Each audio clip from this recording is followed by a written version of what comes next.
So everybody, this is Trent with Southeast Pit Report. We're hanging out here at Ground Zero in Spartanburg, South Carolina with the dudes in Dark Sermon. How you guys doing today? Good. Doing good? Just real quick, introduce yourselves. What y'all do in the band? Austin, I play guitar. Austin, I play guitar. Paul, I play bass. I'm Neil, I play guitar. I'm Johnny Icing.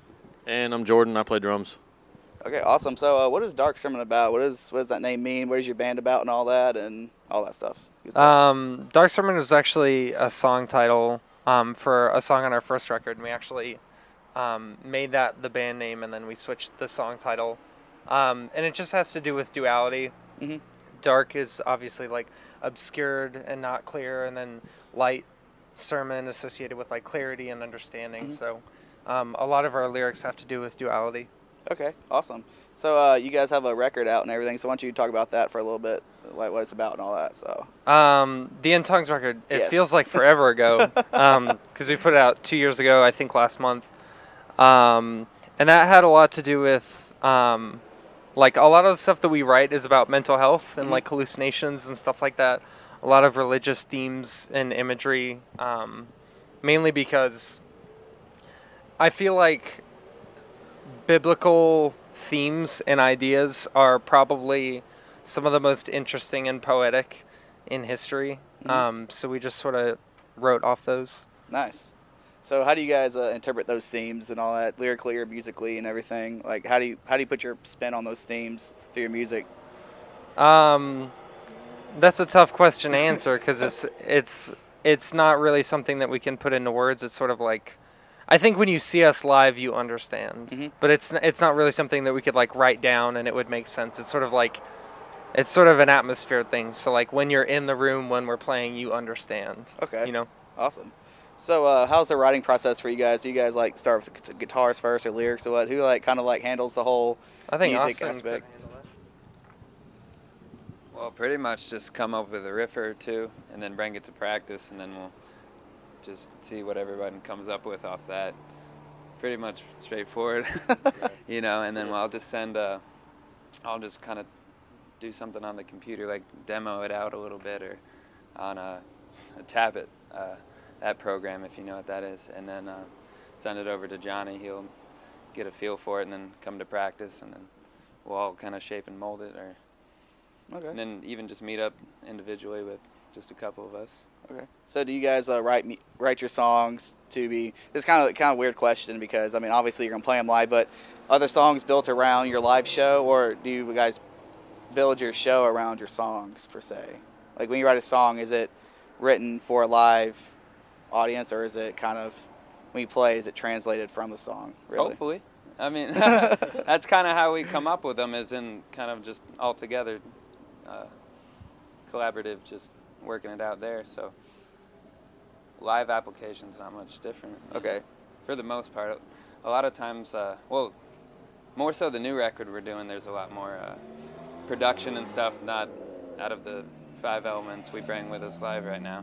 So I maybe start doing the backtrack kind of stuff for it. So that'll be something new coming Okay. up with that.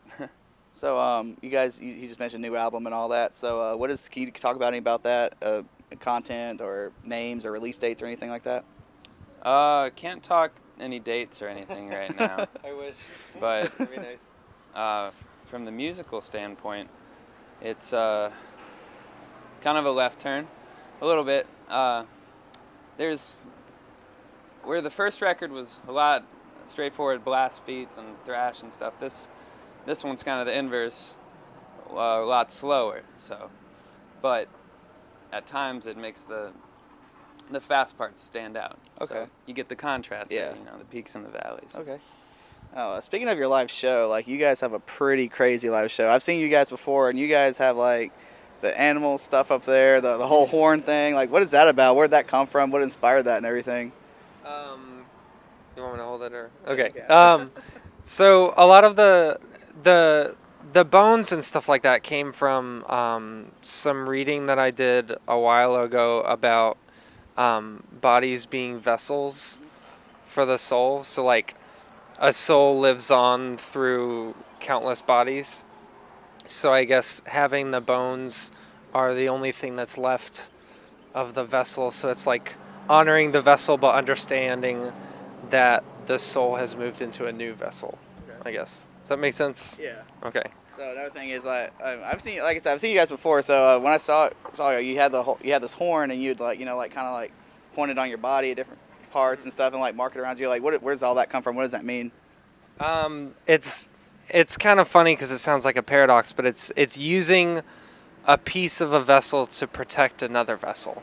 Okay. Because my body is my own vessel, so I'm using talismans or what's left over from other vessels to protect my own. Okay. That's pretty interesting. It's kind of interesting. I haven't heard that before, so it's kind of unique. You do a lot of explaining for sure. Okay, awesome. So summer's coming up. A lot of bands are doing festivals and tours and all that. What are your summer plans, whether touring or festivals? Are you guys just going to kick back and relax for a bit? Hopefully we'll just kick it into high gear. Just right now we don't have anything in motion, but we're just kind of working on the album. So once with that, we can start seeing release dates and announcements for that, and start putting product out. Then we'll be able to get the ball rolling with more tours and stuff. So Okay, awesome. Just one step at a time right now. Yeah, sweet. So you guys got anything else you want to talk about before we wrap it up here? Anything you want to plug or mention to the viewers? We are doing a tour immediately after this tour Okay. that we should probably mention. Okay. With Fit for an Autopsy, Aborted, and Arcspire. That is a huge tour. So congratulations on that one. It's gonna be fun, Thanks, but the man. reason why I wanted to say something is we're starting that immediately following this. Mhm. So we're not pushing that a bunch on Facebook right now because we're pushing the tour that we're on. Yeah. But I just wanted to say that we are going to be out for another additional month Okay. after this month. All right, so road dogs, huh? So what do you guys do to stay focused on the road without getting? I'm sure you have your down moments, but what do you guys bring with you guys to whether it be I don't know, obviously your phones or maybe Your best friend a lot of the time. There's days where I'll wake up and spend 2 hours just sitting on my iPod or my phone, and it's just I'll spend a lot of time just scrolling and finding stuff, and I've got an iPod that's one of the 80 gig whatever, so there's stuff in there from high school. I haven't heard it in a while. So an easy thing, one, to kill time is to play an entire album, but it's also good for mental clarity because I like to just sit and listen to whatever the whole experience is, get a lot of feels, and it's good to kill time, but it's also good for self-reflection and stuff. And you spend a lot of time in a van all day, and you're around the same dudes all day every day, and communication's a big thing. A lot of people are like, dude, I hate my guitar player. I'm like, why? They're like, well, he always puts his feet in my face. I'm like, would you tell him to move his feet? Because, I'm sure if you do that, it'd make a lot of a difference. But, I don't know. Just being with your buds and keeping the good vibes and, bringing a little piece of home. I bring my own pillow. And, we all have our own pillows, but it's one of those, I go to a hotel and theirs are cool. I like mine. Swap them out sometimes. Yeah, Straight mine gets a little... But yeah. Hyatt's watching this right now.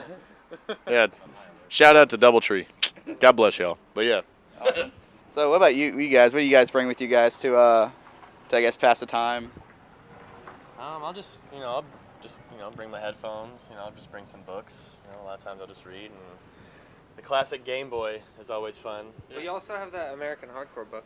Yeah, I like to read biography books. I have a book right now that I'm reading called American Hardcore, which is just about the start of hardcore music in America and where it rose to and where it is now, and it's just very interesting. If anyone likes hardcore music, I'd definitely check it out. Sweet. What about you? Anything? I honestly just don't like looking down at something. I like looking out into the road and really just pretty much what Jordan cleared up, just mental clarity. I'm in somewhere I've never been before, and it's actually kind of cool. We've been touring for how many years now? 3?